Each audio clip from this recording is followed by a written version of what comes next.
Good afternoon. This is a Devar Torah on Parshat Bechukosai.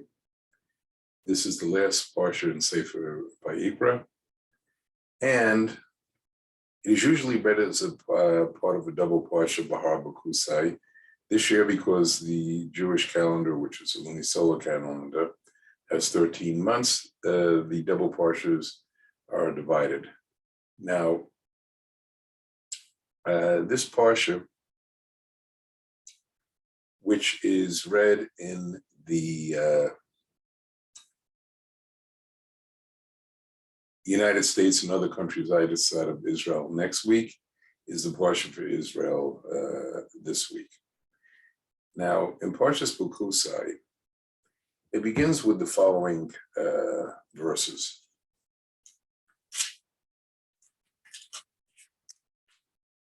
Atem Bechukosai tiklu ki mitzvotzai v'shamru etzia osam. If you follow my decrees and observe my commandments and perform them, Natan yikin meshechem, and it continues, provide you with rains. Atam v'natam eretz yavol, vula v'eitz asera v'yitain pariv. And the land will give its produce, and trees of field will give its fruits. And not only do we get the material benefits, and will Israel get the material benefits, but it will also get the other benefits of peace. And peace here means that no enemy will ever come onto our land. This is what we do, the mitzvahs. He then goes on, the Torah Parsha then goes on, describing the success in military affairs. It goes on to describe how we'll have such abundant crops that we'll still be eating the old crops when the new crops in the following year are harvested. And Hashem promises to walk among you, and all will be good. That consists of exactly 11 verses. Now, the verses go on for approximately, and the solution of what will happen at the end of the verses goes on for another 33 verses Pesukim. Now, according to the Ramban and certain other commentaries, the warnings here of what will happen if we don't follow in Hashem's ways, which will include all kinds of curses on the land and eventually going into exile, is dealing with the First Temple period, where we were in exile for 70 years. Reasons I'll explain in more detail shortly. And we then have the other Tokakar warnings, admonitions, if you prefer, in the Parshas Kitavo, much later in the year, close to Rosh Hashanah and Yom Kippur. There is a limited number of positive verses, followed by quite a few, over 60 warnings of what will happen if we do not follow in Hashem's ways. And that is held by the Ramban and others to be talking about the exile from the Second Temple era, which we are at almost 2,000 years. It's, to be accurate, 1,900 and something years. In any event, first question that comes up, why would there be so many curses, yet so few brachas? It's a very important concept operating here. The brachas, by definition, the blessings that Hashem gives are unlimited. They're general, the ones specified both here and in the Parshat Kisavo, because Hashem wants, in the right circumstances when we follow him, to give more and more bracha, more and more blessings. Only when we don't go in that direction does Hashem have to take other steps. Now, question is, so why all the verses then? Here, 33 Pesukim's worth there, even Savo even more, because it's one of the Marshall's comparisons that's given. Visualize a quiver, it's a container full of arrows. Once all of those arrows have been shot, there's no more arrows. In other words, there's no more curses. So we know, even though it's very somber and very intense to hear this, there will be an end to it and a redemption. And therefore, they're specified because they're limited. The brachas, which are discussed much more generally, are unlimited, and it's just giving us a general categories. Now the Parsha, after it goes on through all the curses, then says that even after we've been put in the enemy's land, we will not be obliterated. And Hashem then goes on, and Pasuk 45, it says, Zogati lehem brit rishonim, asher tosei yotzam me'eretz Mitzrayim, leinei hagoyim laihot lehem Elohim ani Adonai. I will remember that for them the covenant of the old ones.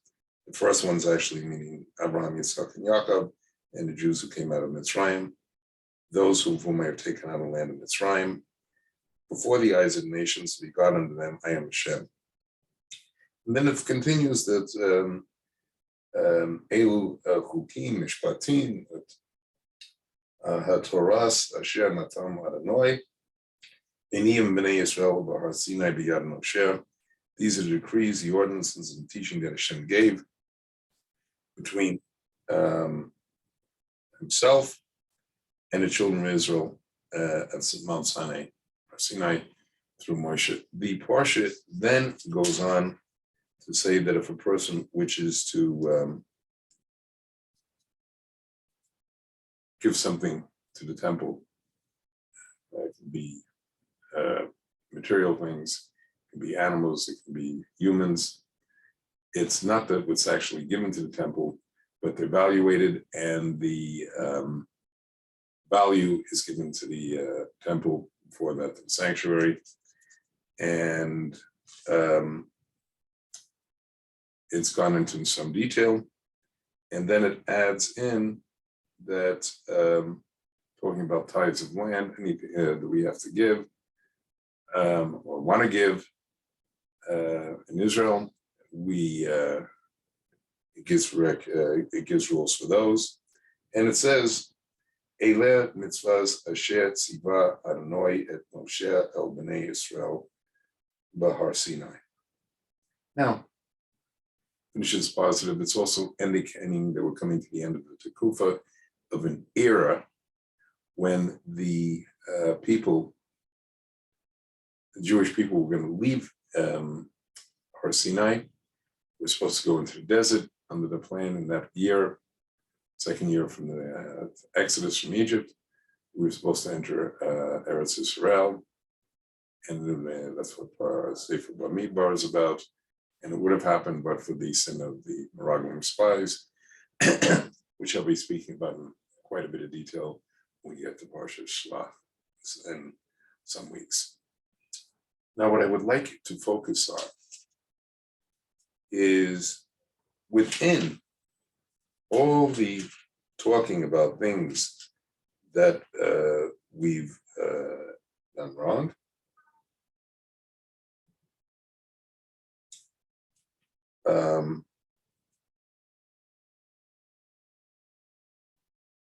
and it explains suddenly in the middle of all this,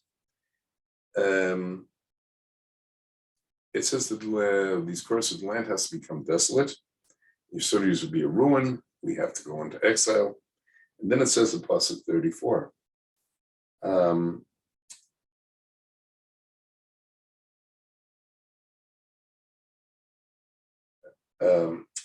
אז תתרצה הארץ שבלצתיה כל ימי שמה, ואתם בארץ אבותיכם תשבת הארץ והצה את שבתיך. Then the land will get its peace for its sabbaticals, which I'll explain in a minute, Shemitahs, during all the years of desolation while you're in the land of your foes. Then the land will rest and will be at peace for its sabbaticals. All the years of desolation, it will rest, whatever does not rest during your sabbaticals when you dwell upon them. Now, it sounds like this is one of the primary reasons we had to go into exile. It's repeated again in verse 43. After it says that he'll remember the covenant of the Avot, Abraham, Yitzhak, and Yaakov. And then it goes on to say, Haaretz to Zev, Mehem, Taretz et Shabbatai, and Hashema, Mehem, Haim, Yirotze, et Onam, Hayam Bayan, Mishpata, Ba'asu, et Hukim, Yilim Nafshechem. The land will be bereft of them, will be at peace for all the sabbaticals, having become desolate of them, and they must gain appeasement for their iniquity, because they were revolted by my ordinances, and because their spirit rejected my decrees. Now, why is this one mentioned the most? The first exile into Babylonia, Babel, came for a number of other reasons, one of which there were three major sins we committed. Plus, we did not learn Torah. Plus, what were the three major sins properly? And which were the three major sins? They came into three categories. One was shrikastaming, spilling of blood, murder, in modern terms. The second one was avodah zorah, worshiping idols. And the third one was gilui arayot, which would be various forms of sexual immorality. Yet those are not mentioned here. What is emphasized is the concept of Shemitah, which I'll explain in a minute. And the question is, why does it have such emphasis? And to answer that, we need to look at three related mitzvahs. One of which were mentioned first in the previous two Parshas, Parshas Emor and Parshas Bahar. Now, together with the mitzvah of Sfiras Omer. Now, taking them in order, the Parsha of Sfiras Omer involves us counting every day from the second night of Pesach, 49 days till we get to Shavuos. And after that, we have a second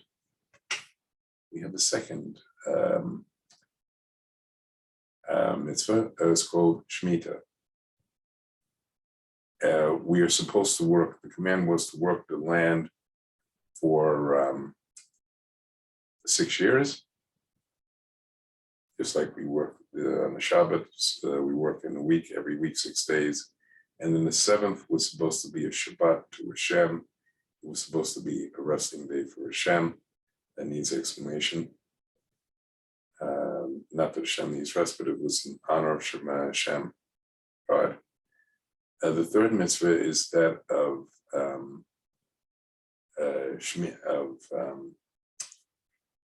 Yovel, Jubilee. After there were 7 cycles of 7 years, 6 of growing and 1 of Shemitah, which was 49, the 50th year became a second year of not growing their crops, because in each Shemitah year, the land had to lie fallow. Everybody was supposed to take the crops. That's what canceled, so everybody was on loans in the 7th year. And it was a 50th year, which showed even more emunah and the belief and trust in Hashem. because we did not have able to grow crops for 2 consecutive years. Yet God promised that the produce from the previous year of those 2 and a year of growing, after those 2 years, we would still be eating from the old food. There'd be such abundance. Now, I would like to explain why Shemitah is so serious, and enough that Hashem puts that as one of the main reasons we were exiled. Now, if you look at it,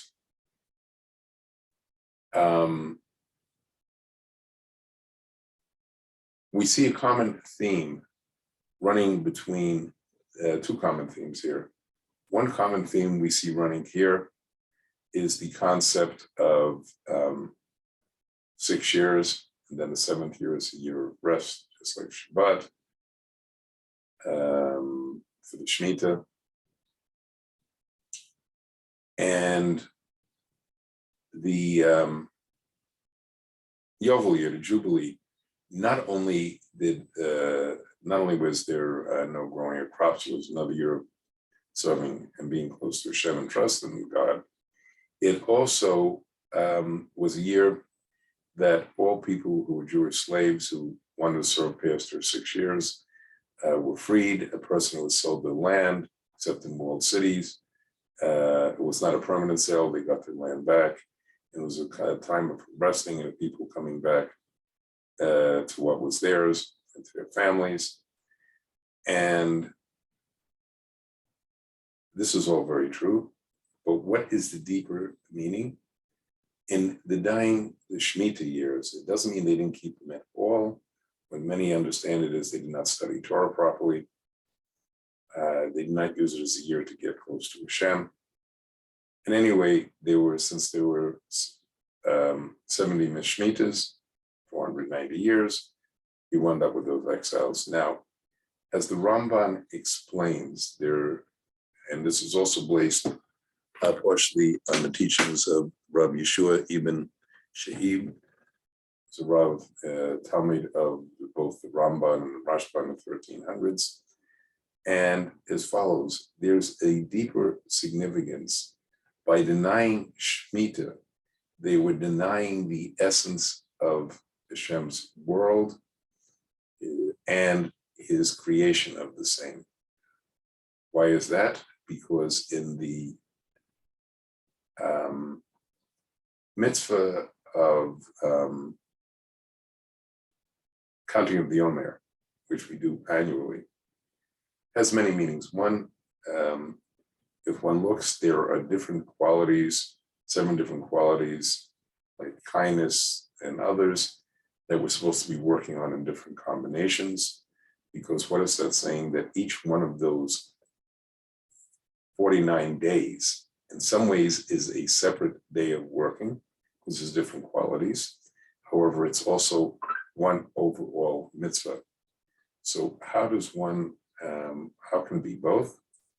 There's 2 different aspects to it. And and let's start with the mitzvah of Suras Omer. We count 49 levels. There are 49 different qualities we have to work on. It also involved, when we came out of Egypt to commemorate, we had the 49th level of impurity and raise ourselves 49 levels to 49 levels of purity, from 49 levels of impurity, Zuma. And the 50th was the receipt of Matan Torah. Now, on another level, those 49 days in the Shavuot being the 50th when we received the Torah represents 50 levels of wisdom.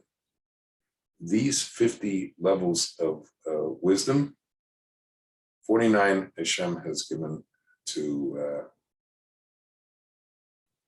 humans. The 50th level is his level of knowledge, which obviously even Moshe Rabbeinu, Moses, only got to see a small piece of.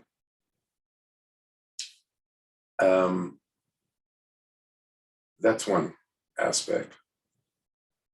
And therefore, we have these 50 levels of wisdom. which are wisdom of the with knowledge and wisdom of the Torah. Now, the Shemitah year is again, this is 6 years of growing and the seventh not. The Ramban and the student compare this to Ma'aseh Bereshit. Ma'aseh Bereshit, the creation of the universe, consisted of 6 days of creation. The seventh one was a day of rest where Hashem completed the work. And those 7 days represent the existence of our current world of 6,000 years, and the 7,000 year will be the time of the millennium, of the redemption, and Hashem's rebuilding of the universe. So recognizing that cycle is, in effect, recognizing Hashem's overall creation of the universe and the purpose of the universe, and that by doing that, we are following what Hashem wants and becoming part of his divine plan for completion. Now, where does this, so what about the Yovel? The Yovel represents those 49 years, and the 50th, on a deeper level, represent each one of those represents another level of Hashem's wisdom and knowledge, but it also includes beyond that a 1,000 years. So if you see, if you count 50 levels, 50 years, that's 50,000 years. And what does that symbolize? That symbolizes, without going into all the complications right now, that even though our present creation is